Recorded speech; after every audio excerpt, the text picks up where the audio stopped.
Hello, hello, hello. Welcome to Center Stage at Meek. My name is Shimen Garrison, and I serve as the executive director of the Carrie P. Meek Center, which is a Miami-Dade College outreach center. We are a part of the North Campus, and you are sitting here in our building. Welcome, welcome to the Carrie P. Meek Center. We are delighted to have you here. And as we like to say, Miami-Dade College, and it is the truth, is one of the largest community colleges here in the United States. And in Florida, we definitely out-enroll not almost, every college that is in this state. So we are very proud of what we have here, and we are very proud of Ms. Nailah St-Phar. She is a scholar and an artist.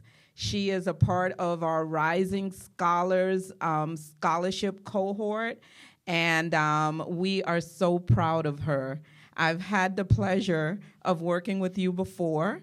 You served as a soloist for the national anthem at one of the events that we had here at the Carrie P. Meek Center.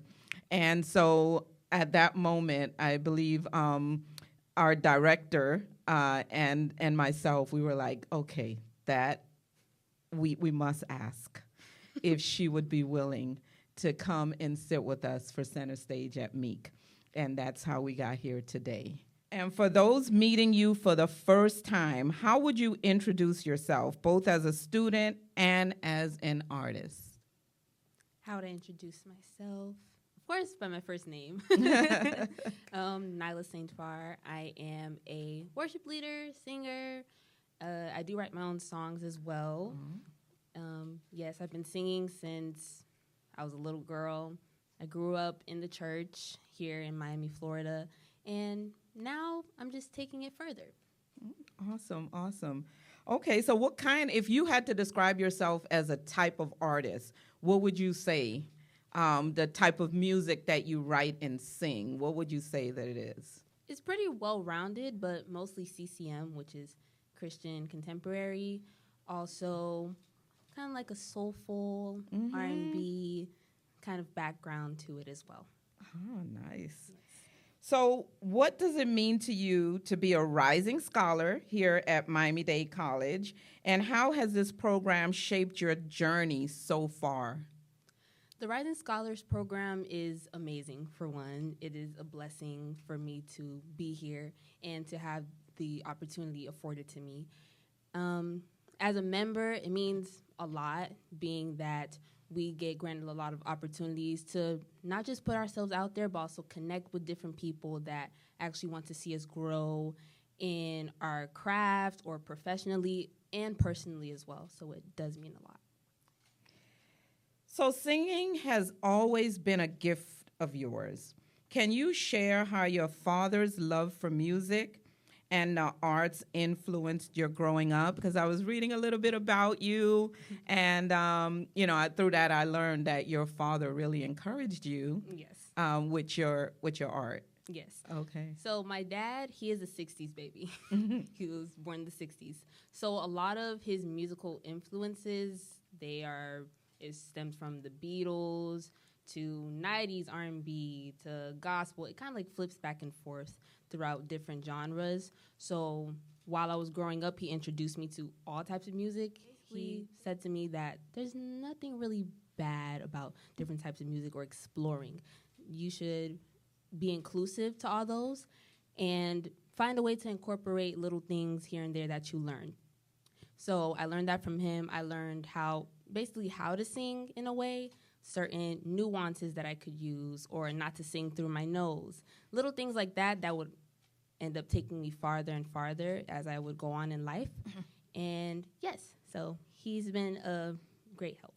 Is he an artist? Does he sing as well? He does sing, but he's not an artist. Okay. Yes. Okay. So you began seriously honing your voice in church at age 11? Yes. What was that experience like, and how did it help you discover your confidence as a singer? That experience,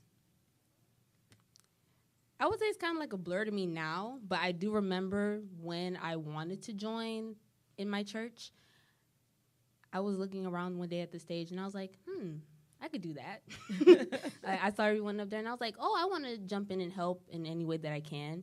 And then that's where I met some of my mentors that I still keep in contact with now when it comes to singing and performing, learning how to increase my stage presence and all those things. So, yeah. Did you know you could sing before that point? Yes.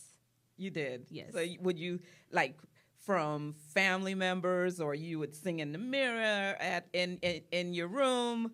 Family members and also school, because I would sing at school as well. Ah, nice. Okay. So church often becomes a training ground for many artists. What lessons, musical or spiritual, did you learn early on that still guides you today? Musical, I would say learn how to read the room. Learn how to read the room. Important. It's very, very important. Learn when to not give too much or do too little. Do it just right. And spiritually, I would say to remain humble. You never know too much. There's always something more to learn. Yeah, that's so good. always That's stay good. humble. Yeah. And it's a gift, right? Yes. A gift that you're sharing with the world. So, yeah, staying humble, I can imagine, is important, because then you lose sight of that gift when you don't stay humble. Yeah. Exactly. And reading the room, oh my gosh. That takes emotional intelligence to be on stage, big or small, and understand at all times where you are grounded, looking at who you are sharing your gift with, and understanding how much of it, or, what type of that gift you should be sharing at any given time. Right. So, wow, that's I think that's a maturity level as an artist that many artists aspire to get to, is understanding just that, how to read the room. Yes. All right. So you've been blessed with a plethora of mentors. What role has mentorship played in your growth as both a worship leader and a person? The main thing that I've learned is that you can't be a teacher without being a student first. Good. That is Yeah. that is a very big one. Uh-huh. That is a very big takeaway that I've learned from them. And also, they've always just been very supportive, whether it's performances that I've had at school or just in life in general, whether I was going through something, or I could just call them up and be like, hey, how are you doing? Let's go hang out. Things like that, it makes all the difference. It reminds me that you always have people in your corner, and you don't have to do any of this alone. Yeah. Do you find yourself being a mentor now yourself, or at any point? Yes. Yeah. Yeah, that's important. Give back. Exactly. So you're often affectionately called a powerhouse. How do you stay grounded while carrying such a strong presence and voice?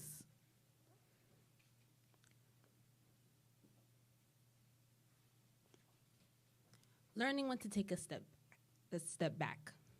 So if I need to take time to just pour into myself and make sure that my cup is filled, and not just filled, but overflowing, so then I'm able to pour back into other people.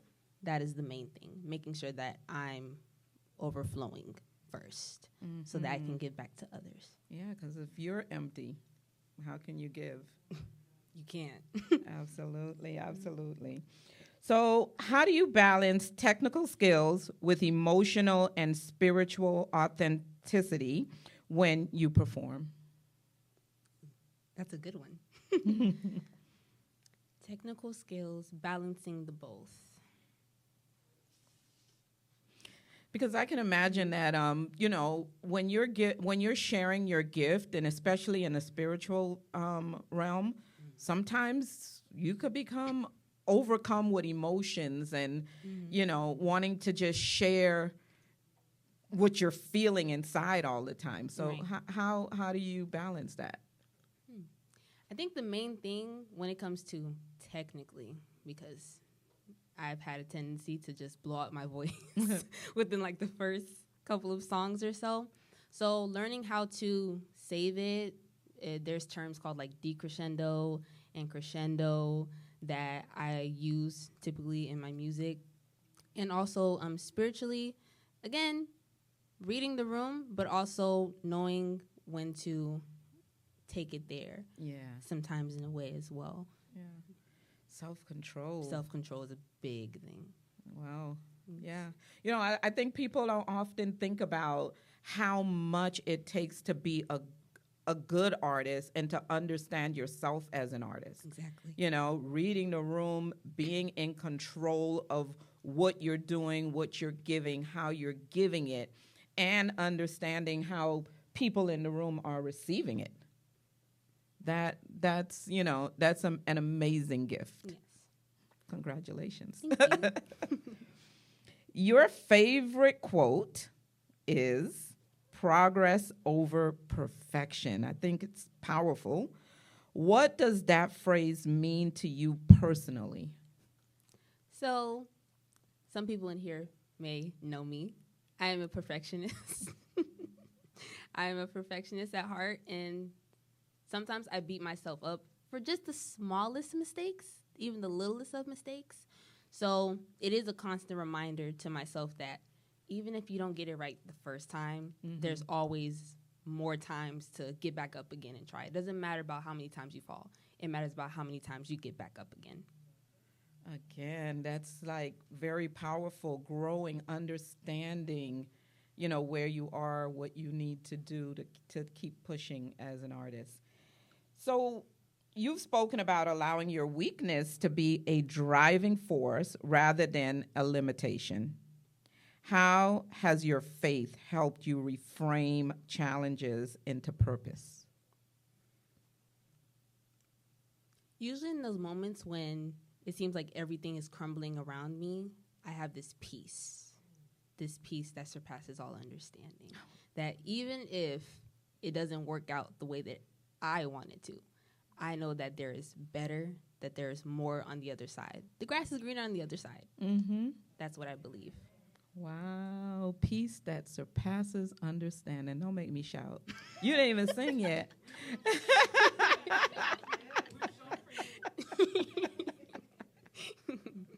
In what ways do you hope your music inspires others, especially young people who may be doubting their own gifts?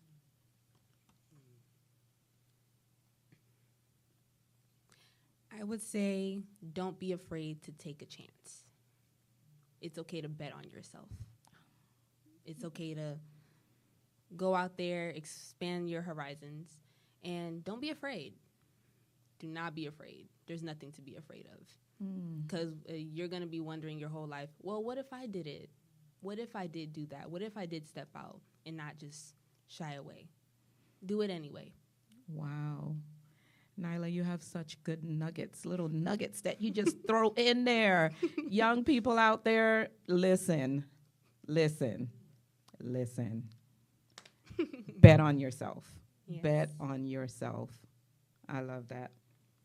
How has being a rising scholar influenced how you view leadership, service, and responsibility? Leadership, service, and responsibility. Those are a lot of core values of the Rising Scholars program, I can say. It has helped it has shaped me, it has molded me, it has sometimes, tested my, I guess you could say, the limits that I thought I had for myself, but I've realized to push past that, to endure past that, and I've actually realized that I'm actually stronger than I think I am. Earlier in the year, the year just started, I'm sorry. But the academic year. Exactly. But last year, I've had opportunities to, I was a master of ceremony, where in that space, I was just able to really enhance my public speaking skills, which I already had that gift, but I didn't really tap into it yet until that moment. Different places to network, Or we went to Philadelphia for the summer cultural and educational immersion experience. And that was beautiful in itself, really. So Rising Scholars is helped me learn that there is a whole world out there that I would have never even imagined or pictured in my head. But all it takes is somebody just putting you on and be like, hey, I see that you have this like light in you, and we just want to come around you and like bring that out more. In a sense. So Rising Scholars it's giving you even additional life skills. Yes. I'm also an adjunct faculty member in addition to being an administrator here at Miami-Dade College. And one of the things that I tell my students, I teach social science courses, is that sometimes we live in a closet and we think like it's the world. And we don't realize when we open the door, oh my gosh, I was in a closet? There's all of this other stuff out here that I didn't even know I could tap into. Yeah. And that's what it feels like, the experience that you're telling me. Like you already knew you had some of these skills. And it seems like you felt like, okay, I'm good at this. I know how to speak. Like I'm not afraid to speak in front of people. Bit, yeah. And then you became master of ceremony and was like, whoa. whoa. There is so much more. Yes. That's awesome. And I think that's what the college hopes for, is for students to tap into their talents and their skills and to develop them even more than you thought possible. Most definitely. You know? So, yeah, I'm proud of that, being an administrator here at the college. I'm very proud of that. So, do you see your future work and social work and worship intersecting? Because your major is social work, Definitely. Right? So do you see that there would be an intersection in that? And if so, what might that look like? What do you think it would look like? I believe that I'm doing that already. It's already intersecting. Right. Because when you're in ministry and you're leading, you have to connect with people. There's no way that you can possibly think that you're going to have an impact on people and you're not connecting with them. You're not building relationships with them. You're not going out there and actually being like, hey, what's your name? Where are you from? Oh, can I get your contact down so we can keep in touch? You have to be able to connect with people. So I believe I'm already doing that. And also when it comes to giving back, that's another thing. You have to work with people. You have to connect with different people, like organizations and things like that, for a greater cause. So, yes. I was listening to someone speak the other day, and he made an analogy that worship is not about it's about what you're doing with other people, how you're bringing other people in to the light that you found, right? Exactly. So I could see how social work intersects with that. Yes. So you've shared dreams of becoming a worship artist, which you sort of already are, you know? Yeah. Writing and recording your own music. What inspires your songwriting?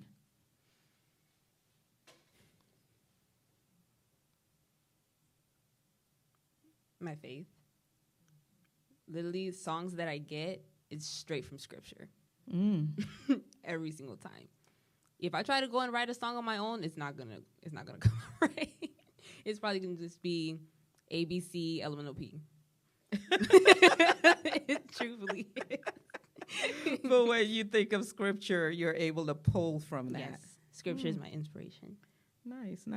And do you find yourself, just asking this question off the top of my head, you find yourself being able to write about different topics even through scripture, for instance, being in love or challenges of the world, and Definitely. It all goes into it. That's how you become more authentic. Yeah. Okay. So what excites you most about collaborating with other musicians to push the gospel into the world? What excites me? How all of us, we can be in the same room on one accord, and it's like everybody from different walks of life. You could be somewhere on a different path, and you're not a different path, but a different season. That's the word. A different season in your faith, but you can still come together and encourage one another, uplift each other. Even sometimes you might end up writing a song and it's for someone else. It's not for you to sing. It's not for you to sing. It could just be for someone else. So that's beautiful as well. Mm-hmm. That's nice. All right. So looking back, what moment made you realize this is what I'm meant to do? Can you think of a specific moment? Maybe not, but what sort of makes you realize that even now? A specific moment. I think there were a lot of those along the way. But I think specifically one time I was leading a song, and it was at my church. I was leading a song, and I just saw like everyone in the crowd just like worshiping together, and it was like in unity, and it was so beautiful. And I was like, I can do this for the rest of my life, and I wouldn't feel any type of way. I wouldn't feel as if I don't belong in a way. Like, this is home. That's powerful. Being able to have a gift to help people tap into their own spirituality, or, help them build on their own faith through your gift. That's powerful. So, when people leave tonight, remembering your performance and your story, what do you hope stays with them? Have to look at your faces for a second.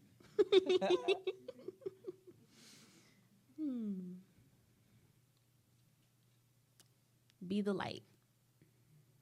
You're the salt of the earth, a city upon a hill that cannot be hidden. So go be the light. Okay. Finally, what does being on Center Stage at Meek mean to you in this season of your life? Once again, I'm truly grateful for the opportunity that you all have granted me to be sitting here with you and with everyone that has helped behind the scenes to make all of this come together. I am truly, truly grateful. What it means to me is basically stepping out of the shadows. Stepping out of the shadows. So like how I just told y'all, go be the light. I'm not going to tell any of you to do something that I'm not going to do first. So stepping out of the shadows and being truly authentic in my own unique way. Yes. I can show up just as I am. Well, Miss Nailah St-Phar, we are delighted to be here as you step out of the shadow and bless us with the gift that you have. Welcome again to Center Stage at Meek. I know that you have a gift that you're going to share with our audience. My name is Dr. Shameen Garrison, and we are honored to have you here at Center Stage at Meek.